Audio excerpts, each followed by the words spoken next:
She was just a poor girl in a white dress, married off to a man 6 times her age, but 10 days later she found his secret. A room full of files, names, faces, monsters. He wasn't there to take her, he was there to protect her. And when he died, he left her the tools to change everything. This isn't just a story of survival, it's the story of how a girl became a flame. The world will know her name. Jamila Langston.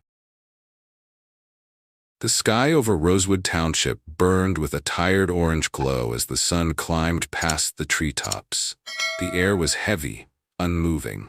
Inside a run-down mobile home at the end of Carter's Creek Road, 12-year-old Jamila Reynolds stood frozen in a second-hand white dress, her arms stiff at her sides, her eyes blank. The gown had been stitched and restitched. Its lace was yellowed, its hem hung unevenly over her scabbed knees. A veil sat awkwardly on her braided hair, and the smell of mothballs clung to the fabric like a warning. She looked like a ghost of a bride, haunting her own story before it had even begun. Outside, voices murmured. Some neighbors leaned on rusted trucks, arms crossed. Others sat silent in folding chairs dragged into the dirt yard. The preacher stood awkwardly near a wooden podium borrowed from the community center. He kept glancing at the man beside him. Elliot Graham, 70 years old, crisp linen suit, polished boots. Not a wrinkle out of place except for the deep lines on his face that time hadn't been gentle with. His skin was pale, his hands were strong, but his eyes were hollow, unreadable. He was a retired investor, they said, passing through the South for reasons no one could quite name. And today he was about to marry a child. Jamila's mother had refused at first, screamed, pleaded, threatened to call the cops, until the hospital sent a bill for her youngest son's emergency surgery, and the insurance company coldly denied coverage. That's when the calls stopped. That's when the hope drained from her eyes. And that's when Jamila made a choice. "I'll do it," she'd whispered that night, sitting on the floor with a crumpled $17 left in her lap and her mother sobbing silently on the couch. No one had said a word since.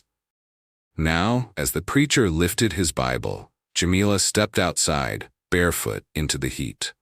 Her little brother Elijah was watching through the window from a cot, an IV still taped to his arm. He waved weakly. She didn't wave back. She couldn't. The ceremony lasted 9 minutes. When asked if he took Jamila as his wife, Graham nodded once and said, "I do." When it was her turn, Jamila opened her mouth, but nothing came out.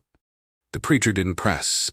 He simply looked down, mumbled a prayer, and announced them husband and wife. There was no kiss, just a stillness so thick it felt like something had died. Later that evening, Jamila sat on the edge of a hotel bed in a boutique lodge miles away. Clean sheets, an untouched dinner tray. Graham sat across from her in an armchair, reading a leather-bound book she couldn't understand. He didn't speak, didn't stare, didn't touch her. Eventually, he looked up and said gently, "You should eat." That was all. Then he rose, walked into the adjacent room, and locked the door from his side. Jamila stayed awake the entire night, clutching the photo of Elijah, now recovering in a hospital Graham had quietly paid for. Her thoughts spiraled. What did this man want if not what everyone assumed? And why hadn't he taken it? The next morning began the same way the night had ended, in silence. She expected demands, rules, maybe fear, but instead Graham offered her a warm breakfast, a neatly pressed dress, and a quiet space of her own. No explanations, no expectations, and that was somehow more terrifying. By day 3, she started noticing his routine. Tea at 4 p.m., always with honey and a cookie. His bookshelves were alphabetized. He folded his socks. He listened to jazz on an old record player, and he always paused before sunset, as if waiting for something that never came. Jamila didn't know what game he was playing, but deep in her chest, a war had begun between fear and confusion, and the haunting sense that maybe, just maybe, there was more to this strange man than anyone had guessed. The days that followed passed with a rhythm Jamila didn't understand. Every morning, Graham laid out fresh clothes for her. Soft cotton tops, jeans that fit just right, sneakers still in their box. He placed them neatly on a chair outside her door, always before sunrise. Every evening, he brought her tea at exactly 4, served on a silver tray with the same honey and the same small round cookie wrapped in a cloth napkin. He never entered her room, never raised his voice, never asked for anything in return. He was kind, but distant, polite, but unreachable, and it made her skin crawl. Jamila had been poor all her life, but she wasn't naive. People didn't give you something for nothing, especially not old white men in tailored suits, especially not when you had nothing to offer but your youth, your body, your name. And yet, every day he surprised her by doing nothing at all. It was on the 4th day that she started to notice something strange. He kept her room locked. At the far end of the long hallway, just past the guest library and the kitchen, was a heavy oak door with a brass handle. She tried it once. It didn't budge.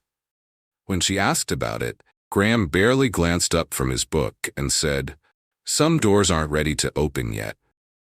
That night, she lay awake in bed, staring at the ceiling. Her thoughts buzzed like hornets. What's behind the door? Why does he talk to me like I'm someone else? Why does he sometimes stare into nothing, whispering under his breath like he's apologizing? The next day, he handed her a notebook after lunch, leather-bound, just like the one he read from each night. Inside was a note, written in elegant, slanted cursive. "You should write, even if it's just nonsense. Stories help us make sense of pain." She frowned. "Why?" she asked aloud. He paused, the teacup trembling slightly in his hand. "Because I think you're going to need that soon," he said softly. Jamila stared at him, her chest tightened. "Why? What's coming?" But he didn't answer. That night, while Graham went into town for groceries, Jamila slipped down the hallway and stood in front of the locked door. She wasn't scared anymore. She was angry. This whole arrangement felt like a riddle wrapped in politeness. Her family had sold her. This man had bought her. And now he wanted to act like this was some sort of summer retreat? Like she was on vacation from trauma? Her fingers curled around the brass handle, still locked. But she'd grown up in houses with busted doors and broken locks. She knew how to pry. Using a bent bobby pin and a butter knife, she fiddled and pressed until something clicked. The door creaked open. Inside was a dim room, quiet and cool, and on every wall photographs. Dozens, maybe hundreds, all children. Some smiled, some looked haunted, all from different parts of the world. African girls in faded school uniforms. South Asian boys standing barefoot in alleyways, a red-haired girl beside a violin case, a Filipino child hugging a stuffed rabbit. Each photo had a name and a date. Some had red X's drawn through them. Some were blank. In the corner of the room, a wooden chest sat closed. Jamila opened it slowly and pulled out letters. So many letters. She opened one at random. "Dear Imari, I hope your drawing has gotten better than mine ever was. I still remember how you laughed at my handwriting. I hope someone reads this to you. I hope you're safe." Another. "To Solange, you were only 10, but you taught me what courage looked like. I wish I had been braver sooner." Her hands trembled. And then one more letter, barely a week old, still creased and stiff from fresh ink. "To Jamila, you don't know yet, but you will. I just hope I live long enough to see you smile for real." Her breath caught. She turned and nearly screamed. Graham stood in the doorway. He didn't yell, didn't scold. His eyes were tired, not angry.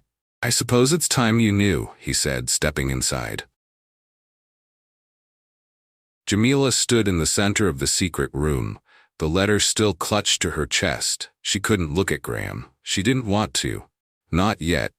The air between them was thick with something she couldn't name. Grief, confusion, suspicion, fear. He stepped further into the room and gently closed the door behind him.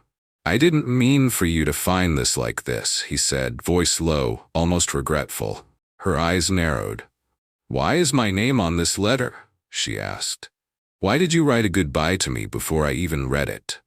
Graham walked to one of the photographs on the wall. He pointed to a girl with long black hair and a gap-toothed smile. Her name was Kalia, from Myanmar.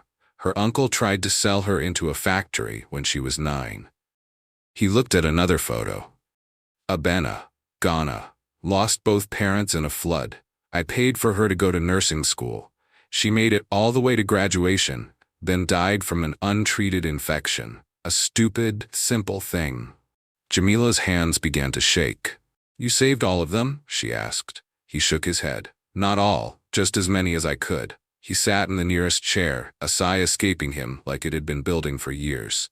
I spent the last 20 years traveling, not for business, not for pleasure, for girls. She flinched. Not like that, he added gently. I never touched any of them, never even considered it. I went where the reports never reached, where children disappeared and no one noticed. I gave money where it mattered, paid for surgeries, schools, sometimes for silence, because silence kept them alive. He paused.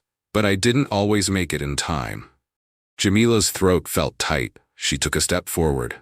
So why me? Why now? Graham looked up at her, and for the first time she saw his age, deep in his eyes, in the way he blinked slowly, like every memory weighed him down. Because you were going to be sold, he said, whether you knew it or not. I had it confirmed a day before I came to your village. A Russian businessman had been circling your family's debt. He was known to the networks. I recognized his name on a wire transfer. I moved faster than usual. She backed against the wall. So you married me to stop him? He nodded. It was the only legal method that would stop a sale in your country. Marrying you wasn't about me. It was about buying time, about giving you a door that man couldn't enter. Jamila pressed a fist to her chest. That's still wrong. That's not freedom. That's another cage. Graham didn't argue. Maybe, he said softly, but it was the only cage with a key I could leave in your hand. She stared at him for a long time, her thoughts churning. This man, this ghost of a man, had built a library of lives, not to own them, not to show them off, but to remember them, to mourn them. And now, she was one of them. He reached into his coat pocket and pulled out a folded document. I don't have long, he said plainly. Heart failure. My doctors say a year, maybe 2. I doubt I'll last that long, but that's not your problem. He handed her the paper. That's power of attorney. Miss Barrow, my lawyer, will handle the rest. The lodge, the land, my accounts, they're all yours now. But more importantly, he leaned forward, eyes sharp. Use the time, use the silence, build what no one gave you. Jamila sat down slowly, her legs trembling. She wasn't sure if she hated him or owed him everything. Maybe both. He stood up and walked to the door. One more thing, he said, just before stepping into the hallway. I never saved you. You did that the moment you said yes. I just made sure you'd live long enough to see what that yes meant. Then he was gone. 3 mornings later, Jamila knocked softly on Graham's bedroom door. No answer. She knocked again, harder this time. Graham? Still nothing. Her fingers trembled as she twisted the knob. Inside, she found him lying peacefully in bed, still in his robe, a thin blanket drawn over his chest. His face was calm, his lips almost smiling. But there was no breath, no movement, no heartbeat. He was gone. Jamila didn't scream. She didn't cry. She just stood there for a long, long time, trying to understand why the silence felt so different this time. It wasn't empty. It was final. Later that afternoon, a doctor from the city confirmed what Graham already knew: congestive heart failure. The staff, mostly locals hired to maintain the lodge, moved like ghosts. Miss Barrow, Graham's lawyer, arrived the next day in a sleek black car, a folder tucked beneath her arm. I'm sorry for your loss, she said, kneeling to Jamila's level. He loved you. You should know that. Jamila didn't answer. Miss Barrow opened the folder. This is his will. It names you as his sole heir. That means the house, the estate, the accounts, they're all yours now. Jamila blinked. Even though I'm 12? You'll need a legal guardian to oversee decisions until you're of age. Miss Barrow nodded. But he made it clear, you are the owner. The news swept through the village like a sandstorm. Some whispered prayers, some whispered curses, others just whispered.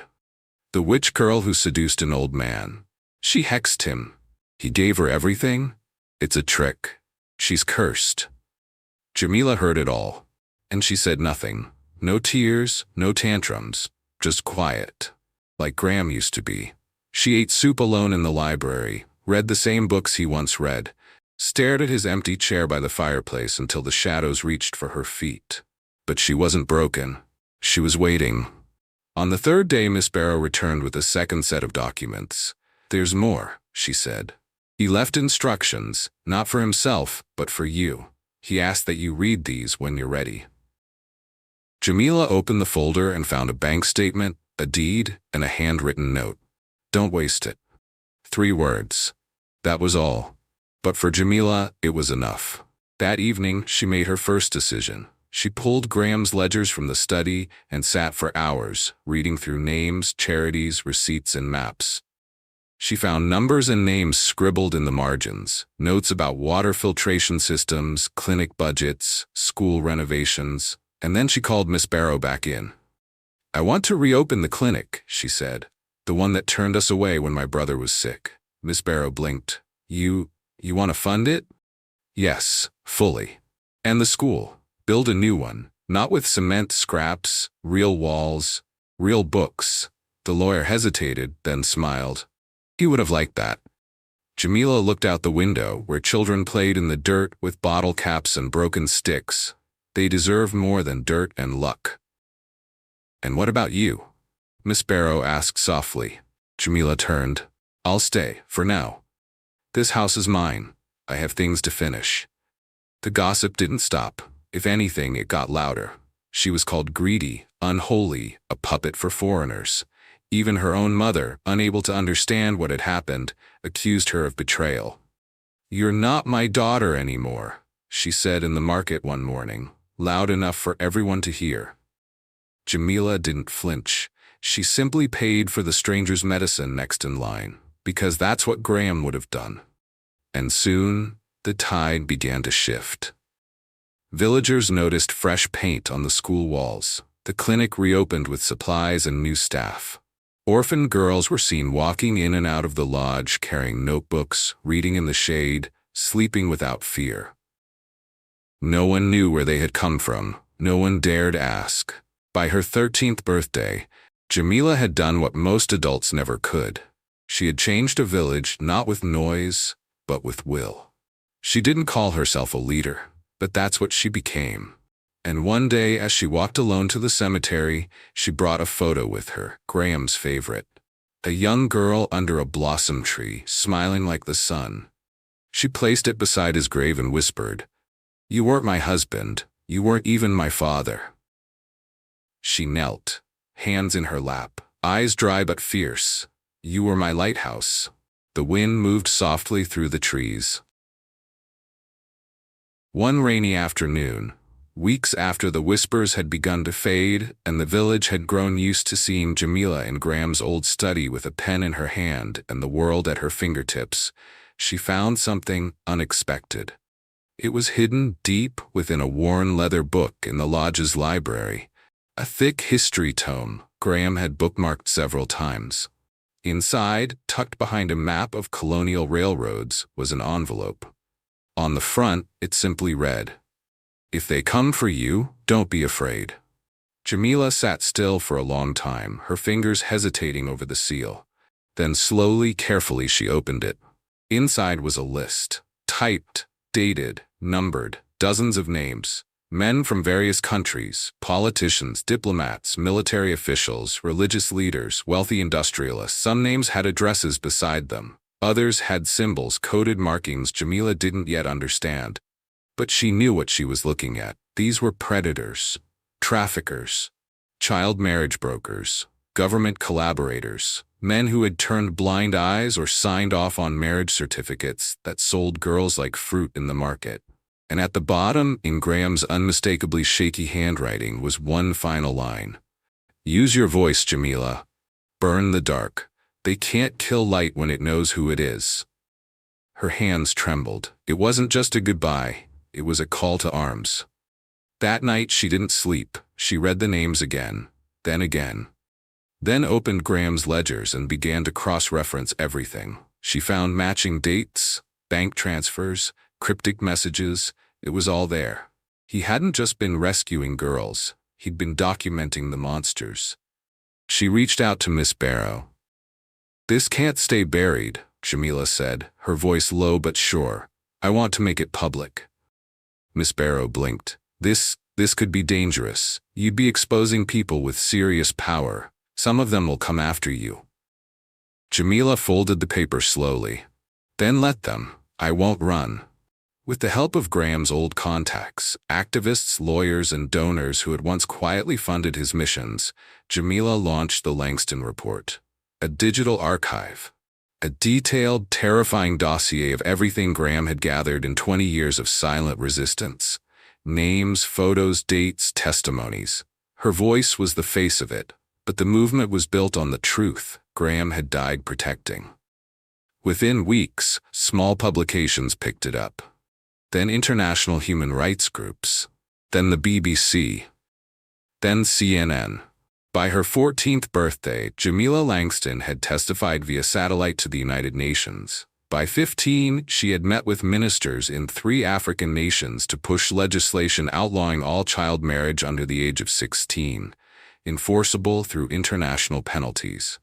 By 16, she stood once more at the school she had helped build, surrounded by girls who used to hide behind scarves and silence, and said, "I used to be afraid of silence. Now I know silence is where we grow strong." A girl raised her hand. "Are you a queen now?" Jamila laughed, soft and genuine. "No. Queens wear crowns." She tapped her temple. "I carry fire." The lodge became something else, not just a home or a refuge, but a beacon. Survivors traveled miles to find it. Young girls escaped broken systems and found safety within its walls. It wasn't a school. It wasn't a shelter. It was a revolution. Quiet, focused, relentless. Some tried to stop her. There were threats, hacked emails, anonymous messages, but they were too late because Graham hadn't just left her a house. He'd left her proof. He'd left her power. And he'd left her people. There were teachers from his old network, survivors from earlier rescues who now sent money, lawyers who offered protection, journalists who refused to look away. The Langston Report grew, and so did she. At 17, Jamila met a former diplomat who had once signed off on dozens of child marriages. She didn't scream. She didn't spit. She handed him a printed copy of the report and said, "Now the world sees what you tried to bury." At 18, she walked alone into a dusty courtroom where 3 men, once untouchable, were tried for trafficking minors across West Africa. Her testimony helped convict them. And that night in her journal she wrote, "He told me to burn the dark. I didn't know how, but now I am the fire." That winter, a journalist asked her if she ever regretted marrying Graham. She looked him in the eye. "I never married Graham. I married survival. But he gave me something no one else ever did. A way out, a way forward, a future."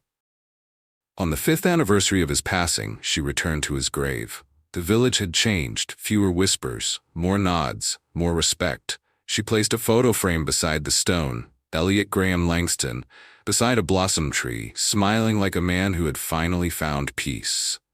She whispered, "You always said I'd need stories to make sense of things." She smiled softly. "I'm writing mine now." Then she walked home, her home, where girls were reading in the library, drawing in the study, baking in the kitchen, safe. And from the hills above the village, the light of the old lodge burned through the darkness. Just as Graham had planned. Jamila sat in the quiet of Elliot's old study, sunlight filtering through the dusty windows. Beside her lay his final letter. The one that gave her not just a house or a name, but her future. But that day, she held something else in her hands. A sealed envelope marked to be opened in case of dispute or misunderstanding. Inside was a notarized document. Elliot had written, "To anyone questioning the nature of this union, I married Jamila to protect her, not possess her." It was a legal arrangement designed to shield her from the men who would have bought her without conscience or care. I swore before no altar, took no vow of intimacy, and crossed no line. There was no consummation, only compassion. If a preacher stood there, it was not in blessing, but in protest. A man of God who knew the world's systems were broken and chose to act anyway. Jamila closed the letter and breathed deep. Their story would not be misunderstood. Not by the law. Not by the church. Not by history. She stood stronger than ever. It wasn't a marriage in the way the world expected. It was a rescue disguised as a ceremony. Many asked, how could this have happened? Was it legal? Was it right? The truth is, no child should ever be married. Not for love, not for money, not for survival. But when the world turns a blind eye, sometimes protection has to wear the face of what people will accept until something better can be built. Elliot didn't take Jamila's childhood. He gave it back. And now she's making sure no other girl will have to trade hers for safety again. What is the lesson of this story? 1. Sometimes the people who save us don't wear armor. They hand us a pen. 2. Silence doesn't mean weakness. It's where courage learns to speak. 3. The world may try to bury girls like Jamila, but it doesn't know they are seeds. 4. You don't have to be loud to be powerful. You just have to know who you are. 5. When someone believes in your worth before the world does, that belief becomes a revolution. Use your voice. Burn the dark. They can't kill light when it knows who it is. What do you think about this story? Let's comment below to discuss. And don't forget to subscribe our channel to listen to more interesting stories.